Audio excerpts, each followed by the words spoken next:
Ce que j'ai découvert dans l'histoire de la maladie, ce n'est pas la maladie elle-même, mais c'est l'ignorance des gens et des malades eux-mêmes par rapport à quelque chose dans laquelle on les a entraînés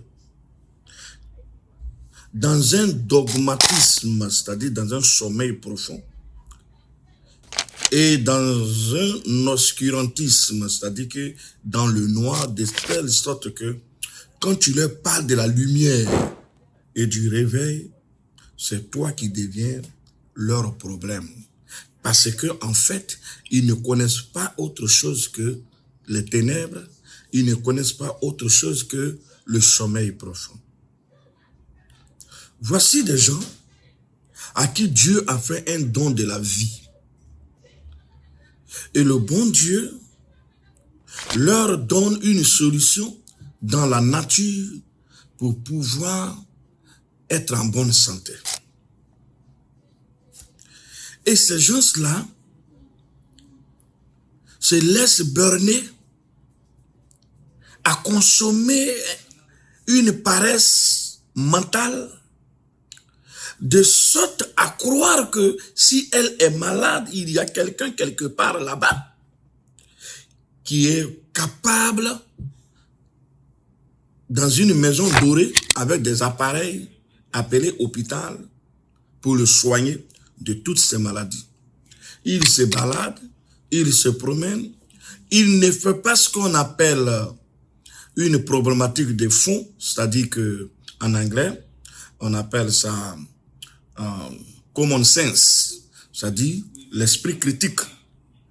Il n'a pas de common sense et il se promène croyant que le jour qu'il tombe malade, on peut l'aider. Voilà quelqu'un à qui la nature dit, écoute, tu es un corps et tu possèdes du sang. Et ton sang subit un remaniement comme une voiture qui a besoin de vidange dont le moteur tourne avec soit une batterie qu'il faut recharger ou bien soit avec de l'huile qu'il faut changer. Mais toi non, tu vis dans la nature et tu crois que tu vas prier seulement et prière va t'amener à avoir longue vie tout simplement parce que quelque part tu crois que c'est comme ça que ça marche. Alors, dans la plupart des cas, le plus gros travail, ce n'est pas la maladie, c'est d'abord amener la personne à la lumière pour lui montrer que, hey, tu es tenté de courir un danger profond, un danger qui fait que tu seras surpris par un cancer auquel tu ne t'attendais pas normalement, dont tu ne devrais pas avoir, que tu ne devrais pas avoir. Donc, je parlais avec une dame qui dit, elle a ses enfants drépano, qu'il y a un qui est SS et son mari ne veut pas aller faire ses examens. Elle reconnaît être AS. Je lui ai demandé, est-ce que vous connaissez ce qu'on appelle drépano SS? Elle dit, je vois ça, mes enfants ont des douleurs, trucs et tout. J'ai dit, mais le drépano SS, c'est une forme de maladie de sang qui a été donnée par ton mari et toi, que vous aurez dû même éviter de donner à votre enfant juste parce que vous ne savez même pas comment on tombe malade et comment on peut mettre en danger une génération qui, elle, n'a pas demandé d'être en danger. Elle dit, ah bon, mais je dis oui. Parce que si toi, dans tes rapports que tu fais avec ton mari, qu'il y a une haute charge microbienne de ce qu'on appelle la macrocytose, c'est-à-dire la déformation de cette thalassémie dans ton sang, Mais c'est normal que ton enfant prenne ça. Maintenant, l'enfant, c'est quoi notre panneau? Cette forme SS, c'est la déformation des cellules, c'est-à-dire des globules rouges, qui exercent une pression sur les artères parce que le sang quitte le cœur pour aller vers les organes, pour oxygéner les organes, ça passe par les artères. C'est pour ça que quand ça exerce une pression, on dit la pression artérielle, en tout cas la tension artérielle. C'est pour ça que, en se répétant, on parle de hypertension. Du coup, les gens sont étonnés. La dame était étonnée. Je lui dis, tu sais, tu vois, ton enfant, on peut l'aider. Elle dit non, on lui donne les médicaments pour supporter la douleur. Mais qui veut rester dans une douleur à supporter tous les jours? Mais ce n'était pas comme ça. Or, nous, nos ancêtres, nos parents, dans la pharmacopée, comme ils connaissent ce qu'on appelle le remaniement de la moelle, c'est-à-dire les globules blancs prennent de 24 heures à 10 jours pour se changer, c'est-à-dire pour se renouveler après avoir travaillé. Les plaquettes aussi font la même jusqu'à 15 jours pour se remplacer. Et les globules rouges de 1 mois à 4 mois pour se remplacer. Alors, dès qu'il y a un mauvais sang, il faut l'accompagner à être remplacé par un nouveau en aidant l'usine de fabrication. Il accompagne le corps avec de l'immunothérapie pour pouvoir permettre au corps de pouvoir faire son remaniement et de changer même l'ADN, c'est-à-dire corriger même la moelle osseuse. Voilà comment c'est fantastique.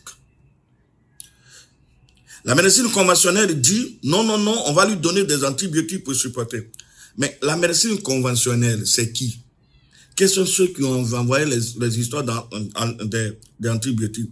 Mais ce n'est que tout récemment, en 1927, 1928, par Alexander Fleming, avec son groupe de Howard et Ernest Chain, qui en ont fait de ça un business aujourd'hui, qui est devenu un business bien organisé, centralisé, et tout, dans lequel nous-mêmes les Noirs, qui avons les hôpitaux et qui emmenons nos enfants à être formés comme les docteurs, ne sont même pas au courant que à l'origine, c'est-à-dire que dans les années au début de la Deuxième Guerre mondiale, c'était sous fond de commerce et d'un business bien encadré dans lequel c'est devenu aujourd'hui un service d'État dont l'État même ne comprend même pas comment les choses fonctionnent, croyant même que c'est des choses qui peuvent aider sa population, alors que nous, par exemple, peuple bantou, les Africains, nous avons notre médecine qui est la pharmacopée, qui pouvait être développée dans les universités, comme cela se faisait au temps de la trépanation, dans l'ère de l'âge de la pierre polie, dans le néolithique, c'est-à-dire dans la fin de la préhistoire,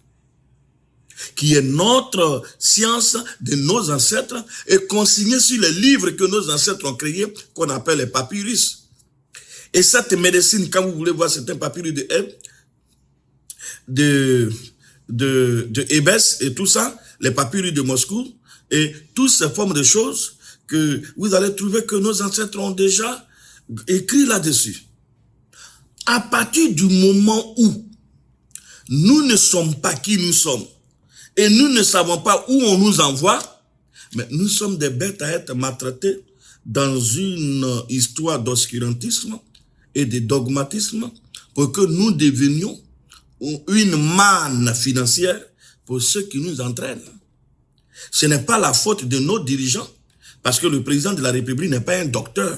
Lui, il est venu trouver des institutions de gens en place, mais s'il trouve qu'il y a des gens qui font la recherche, ça va lui faire du bien, puisque son but, c'est de voir son peuple être en bonne santé. Il y a beaucoup de présidents africains comme ça. Mais c'est au peuple eux-mêmes maintenant de se poser des questions d'intellectuels, parce que être lettré ou bien diplômé ne fait pas de toi un intellectuel si tu ne te mets pas en cause ou bien tu ne mets pas les choses en cause, comme on appelle en anglais common sense, c'est-à-dire l'esprit critique. Alors moi, je me pose une question. Toutes ces maladies de drépano, toutes ces maladies de cancer des seins, toutes ces maladies auxquelles nous observons aujourd'hui sont tellement, c'est-à-dire le nombre est tellement excédentaire que 30 ans en arrière, 40 ans en arrière, tout récemment, nous n'avons pas ces formes de maladies. Aujourd'hui, tu mets un enfant au monde, déjà l'enfant à 6 ans doit porter les lunettes parce que l'enfant ne voit pas bien clair. Aujourd'hui, tu vois des enfants qui naissent avec des douleurs, des malformations, alors que c'était pas comme ça à l'origine. C'est-à-dire que, maintenant, on a des questions à se poser. Qu'est-ce qui n'a pas marché? Qu'est-ce qui ne va pas? Et la réponse, c'est que nous avons méprisé la science de nos ancêtres qui est l'immunothérapie et que nous avons foulé aux pieds parce que tout simplement, on nous a dogmatisés et obscurantisés dans la mesure de faire de nous une manne financière. En ce moment-là, nous devons faire appel à l'esprit critique pour que nous attendions la voix de nos ancêtres parce qu'ils ont un canal dans lequel ils souhaiteraient nous entraîner pour nous soigner. Mais nous n'attendons pas leur voix parce que nous n'apprêtons pas leur canal. Voilà pourquoi aujourd'hui beaucoup sont malades. Et quand je parle de nos ancêtres, je ne parle pas d'aller prier sur les cimetières parce que leur science était exacte. La science la plus exacte, c'est l'immunothérapie. Parce que c'est elle qui calcule le temps que fait les globules rouges, le temps que fait les globules blancs, le temps que fait les plaquettes. Elle parle de remaniement, elle parle de taux de charge virale, de charge microbienne. Elle parle, voilà, des antibiotiques et elle parle du remaniement dans sa totalité. Voilà les merveilles de nos ancêtres. Parce que comme ça, c'est elle qui parle de l'écriture. Et ça, ils ont écrit ça sur les papyrus.